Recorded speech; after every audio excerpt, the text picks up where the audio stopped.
a continuación la exposición del doctor Matías Irarrázaval. Él es profesor asistente del Departamento de Psiquiatría de la Universidad de Chile y disertará sobre el tema Intervenciones tempranas y prevención en salud mental, una perspectiva internacional. Doctor.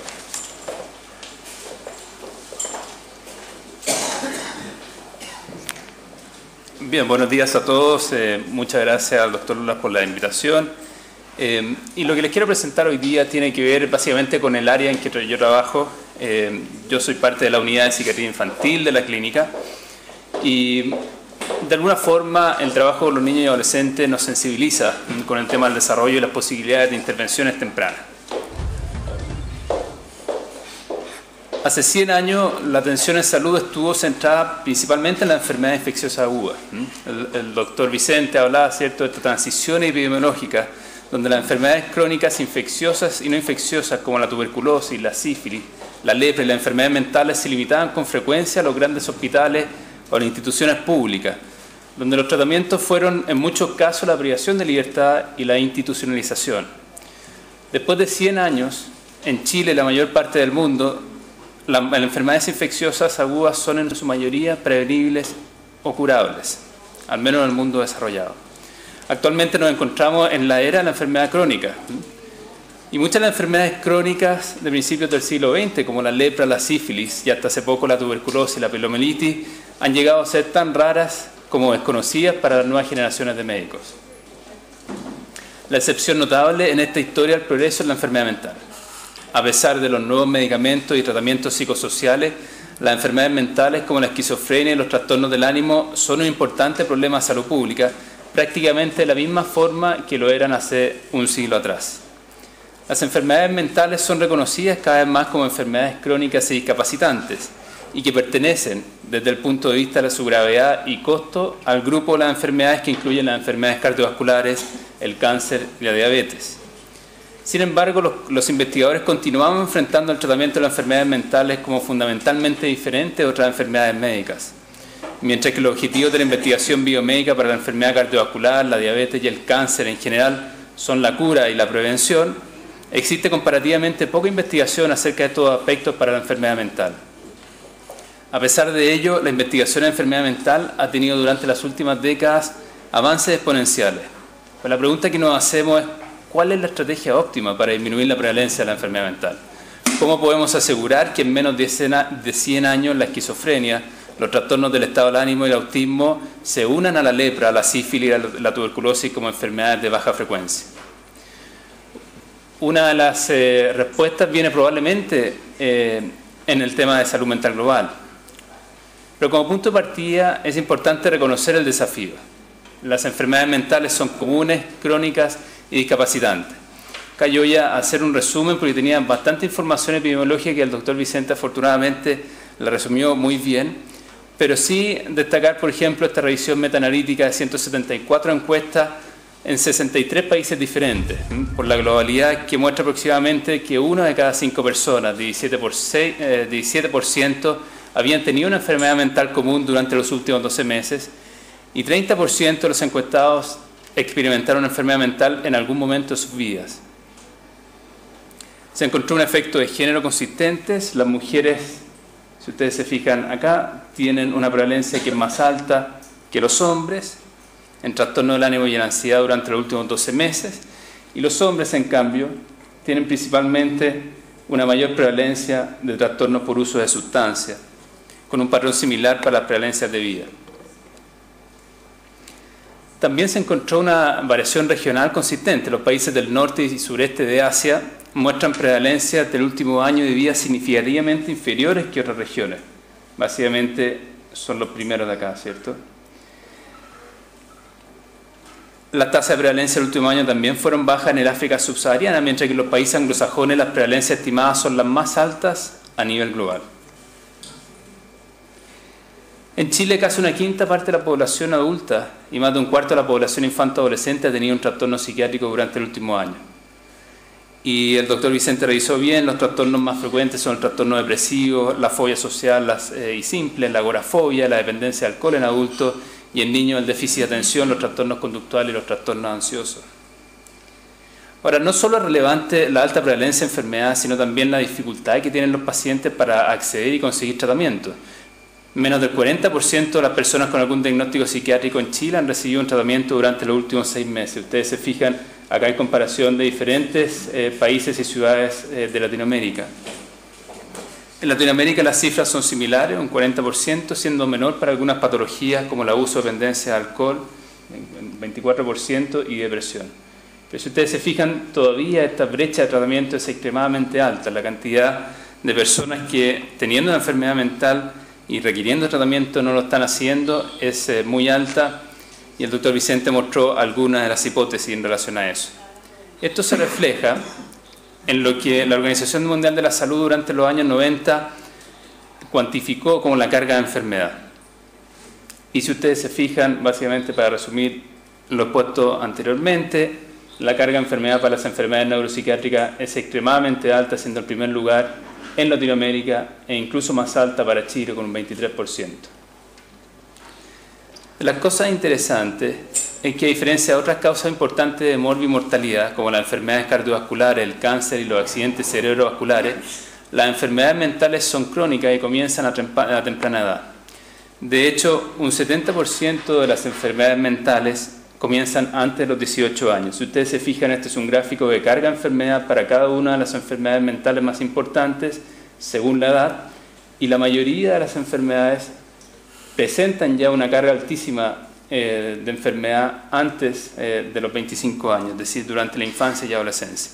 La curva que tiene una mayor área bajo la curva es la de la depresión. También está claro que esta enfermedad representa una mortalidad considerable. En el mundo hay aproximadamente 800.000 suicidios cada año, 1.500 en Chile, que es la mayor tasa en Latinoamérica, con un 90% de ellos relacionados con una enfermedad mental.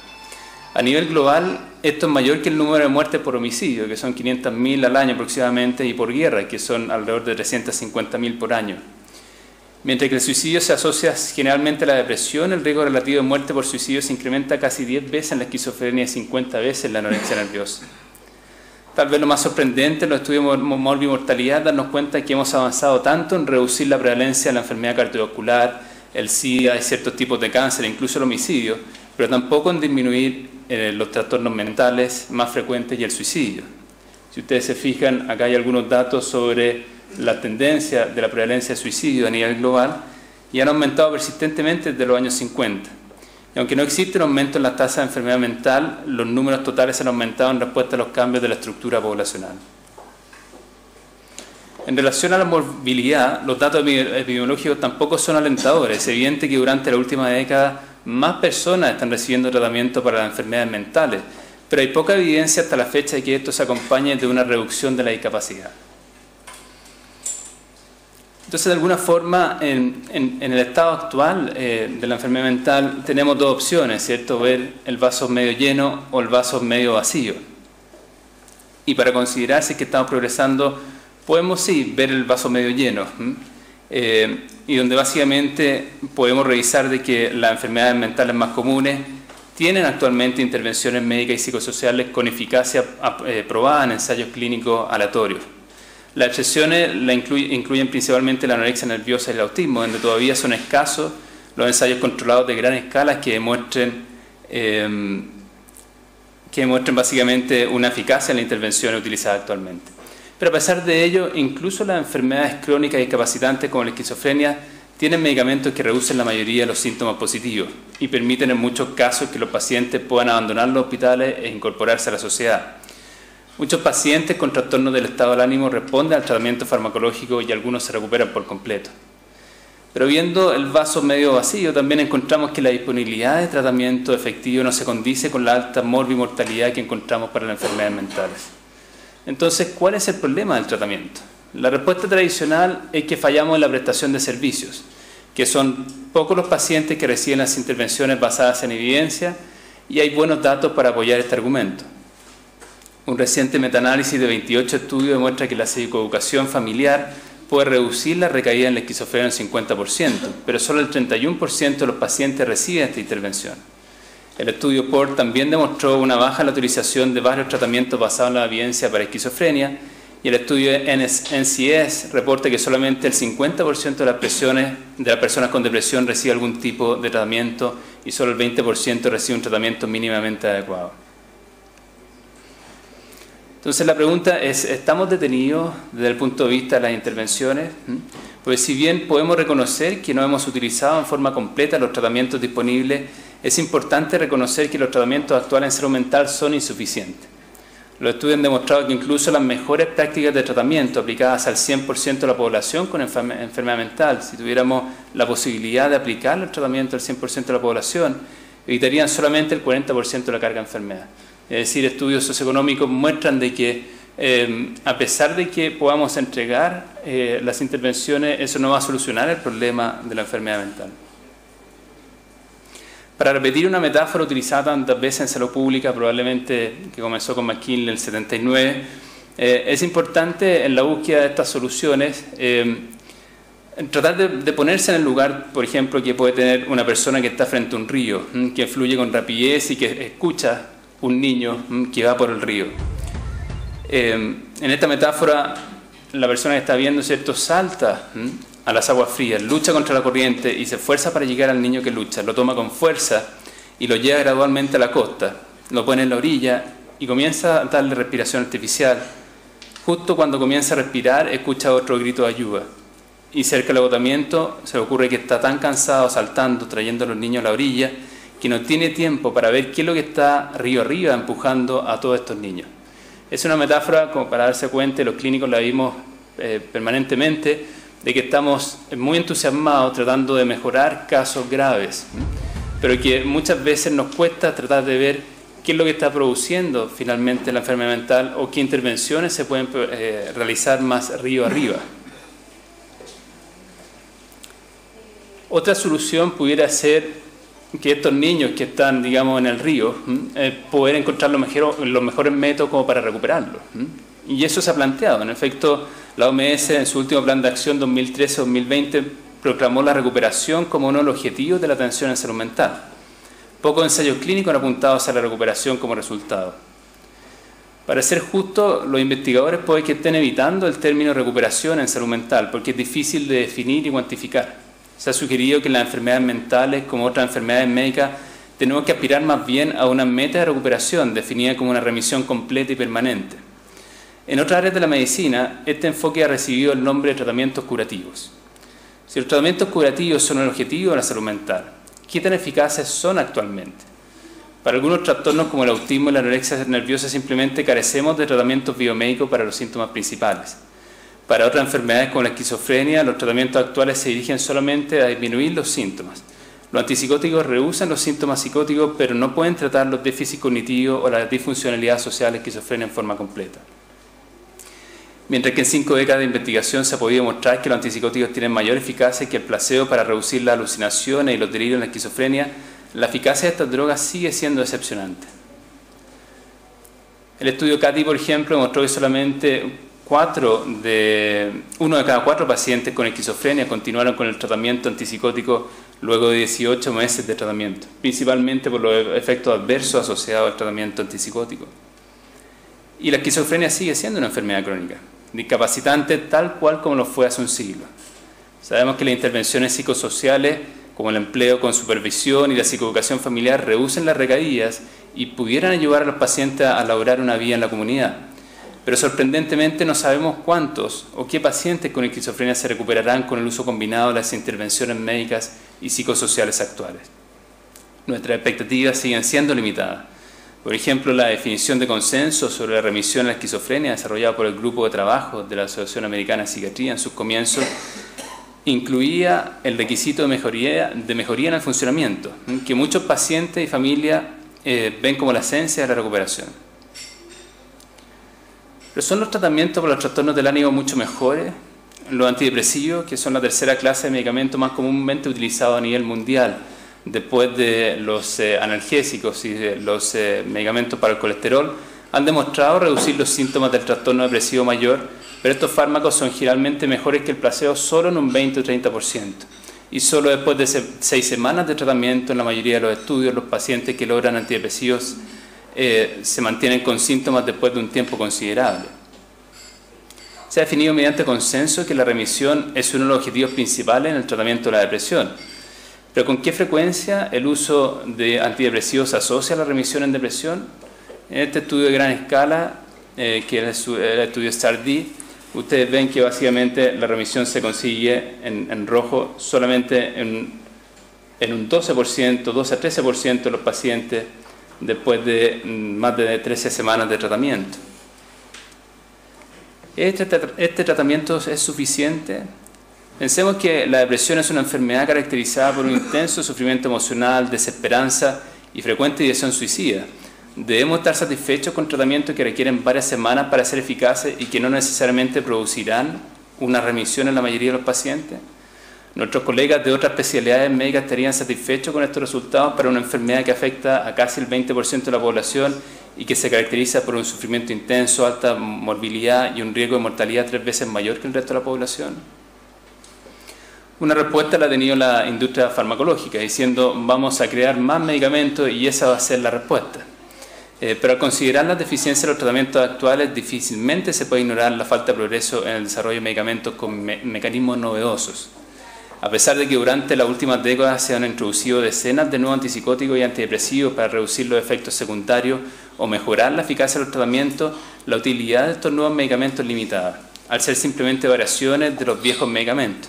Si ustedes se fijan, esta es una representación de los medicamentos con mecanismos nuevos durante los años 50 y durante el presente en 3 patologías: en la depresión en azul, en la esquizofrenia en verde y en la enfermedad cardiovascular en amarillo naranjo. Si ustedes se fijan, solamente medicamentos nuevos hemos conseguido en para la enfermedad cardiovascular, pero básicamente en la enfermedad mental, al menos en esa patología, no hemos tenido novedades.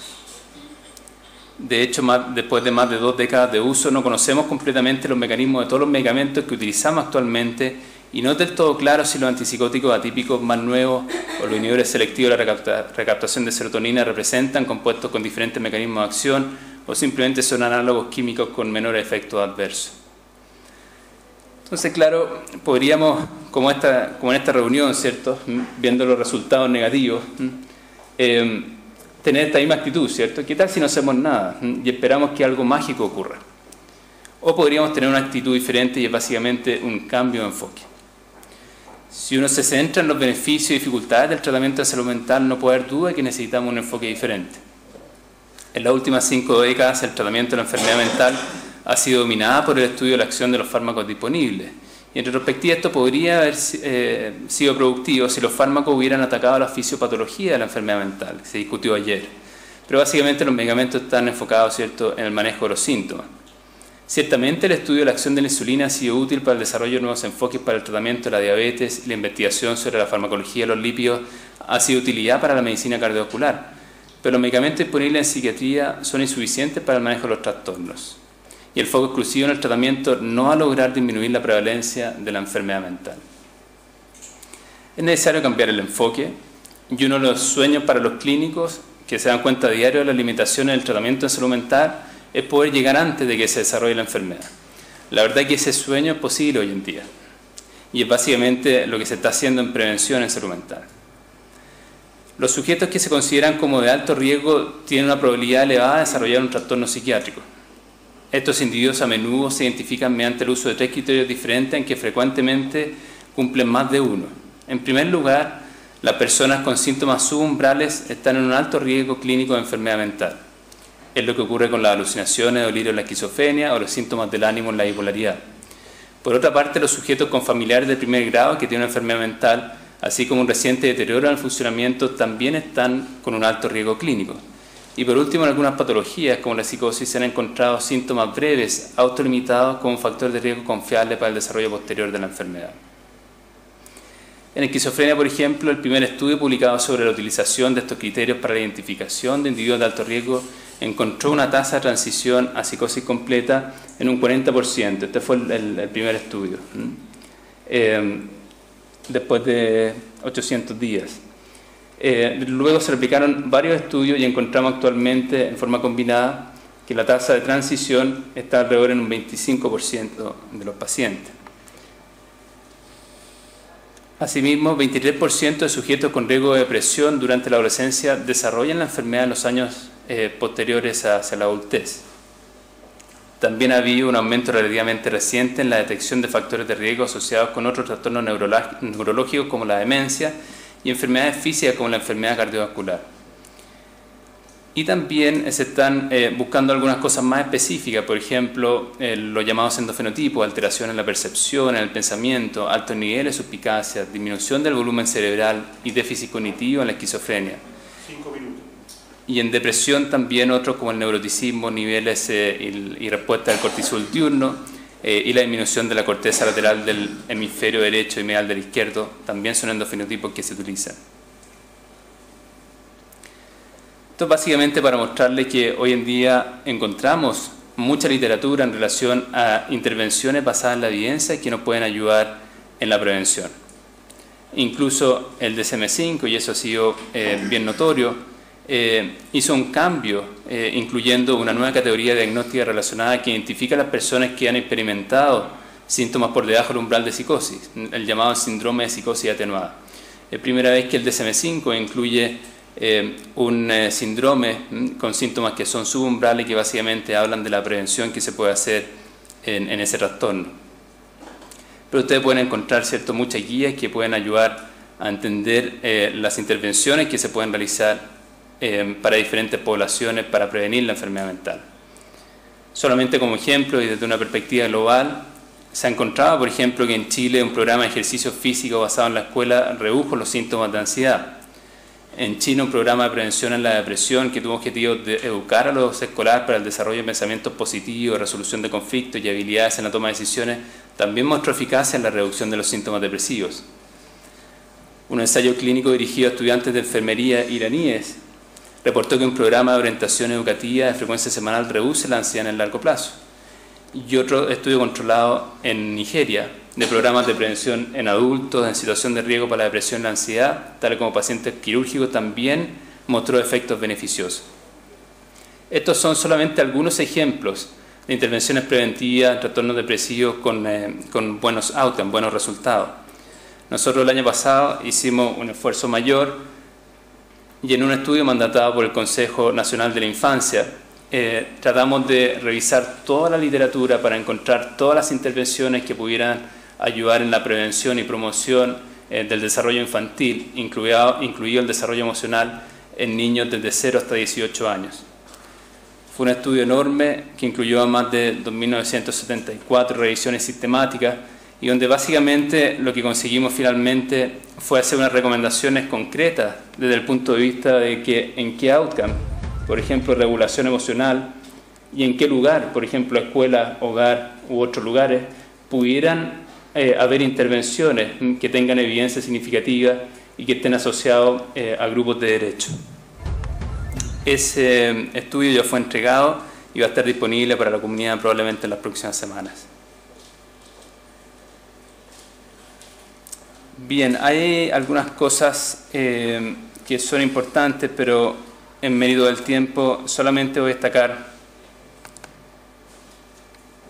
el tema del acceso a la salud y principalmente asociado a cómo los miembros de la comunidad capacitados y como nombrar el doctor Lola desde el punto de vista ético, capacitados con personal técnico adecuado, ¿cierto? Y apoyo técnico, pueden muchas veces ayudar en los programas de promoción y prevención de la enfermedad mental.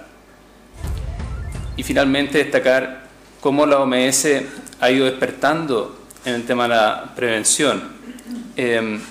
Hace 10 años encontrábamos ciertos objetivos del desarrollo del milenio, que eran básicamente 8, y que estos objetivos captaron la atención de la comunidad de la salud internacional y el desarrollo cuando fueron lanzados. Básicamente los objetivos del desarrollo del milenio buscaban una visión de desarrollo en que la salud y la educación estaban en el centro, pero curiosamente los objetivos de salud ignoraban casi por completo las enfermedades no transmisibles y para qué decir las enfermedades mentales. Solamente en forma indirecta no podía encontrar que la erradicación de la pobreza, reducción de la mortalidad infantil y la mejoría de la salud materna pudieran estar relacionados con enfermedad mental, con la disminución de la enfermedad mental, pero solamente en forma indirecta. Ahora, habiéndose cumplido 10 años desde el desarrollo de estos objetivos del desarrollo milenio, encontramos que esta meta estimuló considerablemente el volumen global de la ayuda a la salud y dio lugar a un considerable aumento en la inversión y en las acciones para enfermedades como la malaria y el VIH y el SIDA. La reducción de los problemas en esta área fue exitosa porque el problema estaba claramente definido, los tratamientos fueron estandarizados y la estrategia estuvo basada en investigación, así como una creciente conciencia del impacto y la carga producida por la enfermedad. En los objetivos del desarrollo milenio, la salud mental estuvo ausente, pero el renovado interés global en la salud mental, que abarca la prevención y promoción de la salud, permitió su consideración en los predecesores de los objetivos del desarrollo milenio, que son los denominados los objetivos de desarrollo sostenible. Estos objetivos de desarrollo sostenible fueron promulgados a finales del año pasado. Y ellos son una oportunidad inigualable para fortalecer los sistemas de salud en países de bajo y mediano ingreso. Las lecciones que se obtuvieron de los objetivos de desarrollo saludable pueden ser considerados para ello.